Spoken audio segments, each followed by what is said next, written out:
Hello, this video is to provide you with some help on completing your annual student outcome goal plans and SMART goals for the year with the ASCA national model in mind, but also with the purpose of being able to apply for District of Distinction and maybe even RAMP.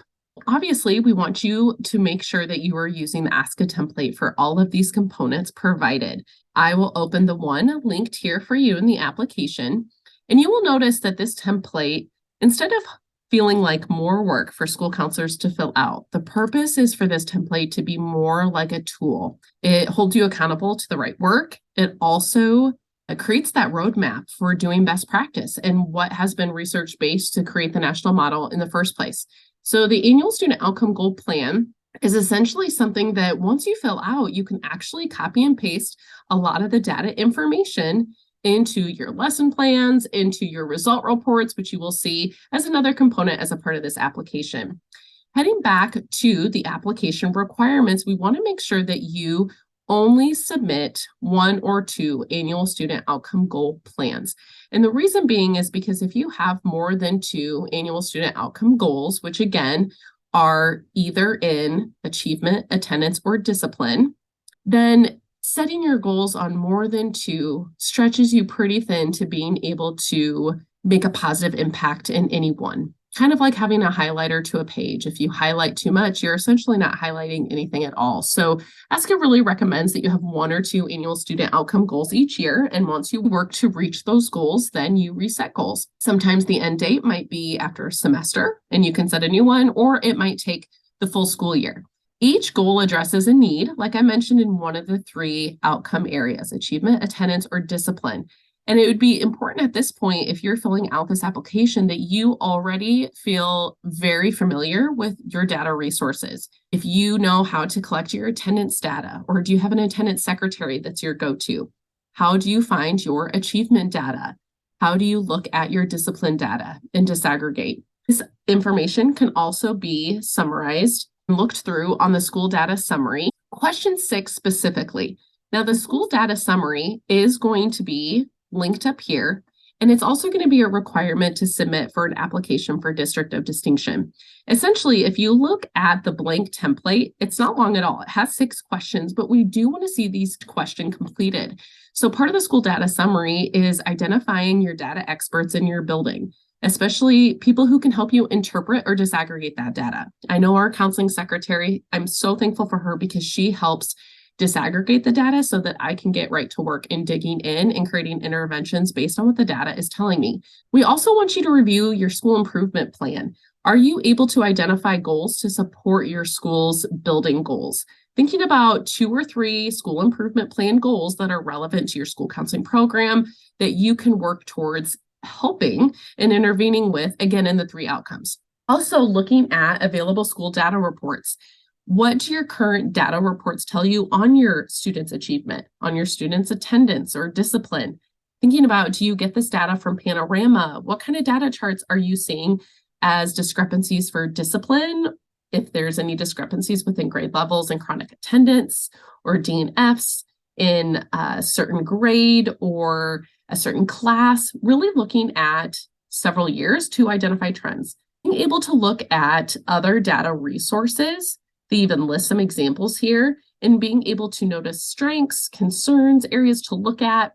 Basically also looking at your building's averages compared to your state average, your district average, and maybe even schools with similar populations within your state. Number 6 is really identifying and prioritizing those data points. And again, being able to be specific, you will notice that each of these examples starts with a number, and that's what makes it concise. That's what makes it identifiable. You're able to prioritize being able to say this many number of students is the group that I need to impact. And again, your annual student outcome goal, not all of your efforts in a given school year is directly for your annual student outcome goal. Some of your interventions and activities and lessons will be towards that. But again, we wear many hats and we serve all students at Tier 1.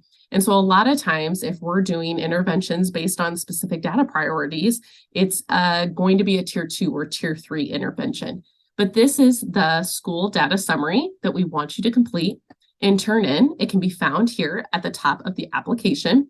But going back down to annual student outcome goals, you will notice that a goal statement includes an end date, a target group with multiple descriptors. It establishes a criteria for the inclusion in the goal, description of a specific outcome to be changed, a measure of that change. And again, in order to have target data, you have to have baseline data. So how do we write an annual student outcome goal? A lot of times our work as school counselors is to teach students how to write SMART goals.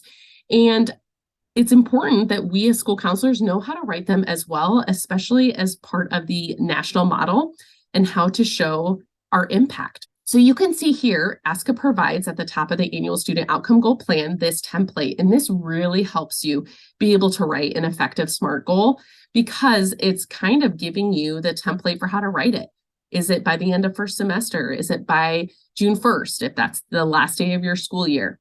Your targeted group that you are looking to intervene with, will they increase reading fast scores? Are they going to decrease cumulative attendance? Are they going to decrease office referrals?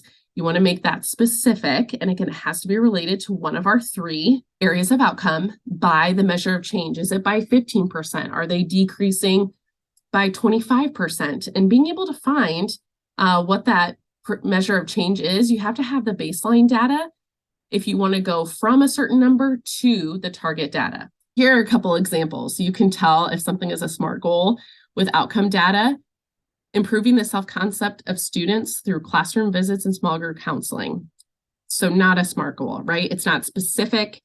We don't know what we're measuring. What's our baseline data? What's our target? Is it time bound? We don't have an end date. It's just not a specific number of students with multiple descriptors. And it's not based on one of the 3 outcomes. Improving self-concept with students is a great goal, but it's more like a program goal. It's not an annual student outcome goal because, again, remember, we need to meet the criteria of achievement, attendance, or discipline. So here we have a specific group, 7th grade students, multiple descriptors identified with 2 or more D or F letter grades in the first marking period. They will increase their GPA by 35% by the end of first semester. This is more of a SMART goal, more of outcome data. We even need to go further with this data point and be able to know what is our baseline data, and then how do we increase that by 35%? What would give us that target data? So this is an example of how to fill in this template. Here we're looking at an attendance outcome, thinking about students and the total days missed for a given school year. Obviously, this is a few years old, but we're looking at the end of the school year that this targeted group, number of students who accrued 10 or more absences in a given school year, they will decrease by 10%. So they need to know that they have 144 students already in their data that accrued 10 or more absences. Here's an example of an annual student outcome goal plan that I created for our counseling program this year. You can tell we are looking at data based on the outcome of attendance, and we were really disaggregating by different marginalized groups to be able to see if we had a gap. So you can see based on the data we found, our end goal became by June 1st, 2023, 7th and 8th grade girls with 18 or more absences in the 21-22 school year will decrease the number of their cumulative absences for the 22-23 school year by 20%. Next part of the form is to fill in supplemental data. Now, the nice thing about supplemental data, it's essentially feedback and observations from stakeholders that you talk to. So thinking about as school counselors, what have you noticed as a part of this identified problem with attendance? So you can tell that we talked about how in talking with these students, they talk about a lack of belonging to their school, that's what makes them less engaged and less motivated to come to school. That they're not really connecting to a trusted adult. We have teachers report. These are just conversations we've had with teachers about what they're reporting with this group. We also have what administrators have talked about. These are conversations we had in office staff meetings when we're talking about chronic attendance and kind of what's going on, what barriers are we seeing, what barriers do we need to overcome. When we call home to talk to parents about these students and their attendance, these are things that we are hearing from them and what the students themselves report. So supplemental data is almost like interviewing and being able to get some more root cause about what's behind these chronic absences. Systemic focus is the next portion of this annual student outcome goal plan, and that's where you're really looking at different system policies or procedures, even practices that kind of create or make these inequities sustain. Do we have anything at the systems level that is a barrier for these students? And so we really kind of talk as a team. As you can see, I like to highlight procedure or practice because it just helps me make sure that I'm focusing on the right things. And then you're listing 1 to 2 strategies that could influence that systemic change for a more positive outcome. This is where you get to the part that overlaps with lesson plans, with results reports, is you think about this attendance group, this group that I'm trying to make a measurable impact with. I pick 1 to 2 mindset or behavior standards that are going to be the foundation to my intervention with them. So I think about, based on my supplemental data, what I'm seeing is that these students, I want them to be able to identify and overcome the barriers to consistent attendance. Then I want to make sure that I'm able to help them find a positive relationship with adults that support their success. And we know that positive relationships with adults go a long ways beyond just helping with academic success. That can help with our social emotional health and much more.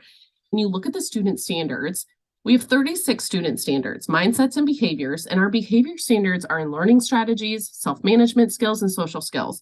So in looking at all 36, pick 1 or 2 to really focus on that you can make a measurable impact. Now, these mindset and behavior standards are not measurable. We have to turn them into learning objectives and turn them into pre and post test statements in order to make them measurable. And in order to align all of those to make sure that you're measuring what you set out to help them grow in, which is the standard, I always try to use some of the same verbiage from the standard. So if it's ability to identify and overcome barriers, you can see I created 2 learning objectives based on that one standard. Students will identify barriers to their success in school. So identify barriers is common. And students will identify strategies to overcome those barriers. That's where I have that same word, overcome. Now, for the second standard, I put as a learning objective to measure that students will be able to identify 2 supportive adults in the school building, and that they will be able to communicate to those staff members how they will be supported and held accountable. A good measure is to write 1 or 2 learning objectives per student standard. And I would say 2 is most helpful because then it helps you translate those to pre and post test questions.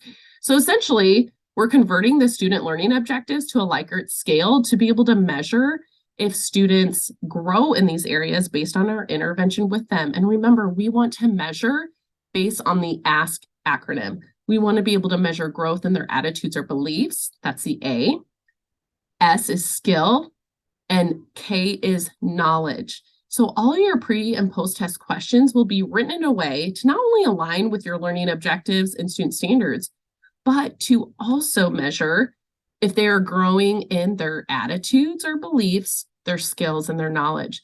So you can see I use some of the same verbiage again so that they all align, but being able to utilize what I'm trying to measure that growth in, I can identify barriers that hinder my school success.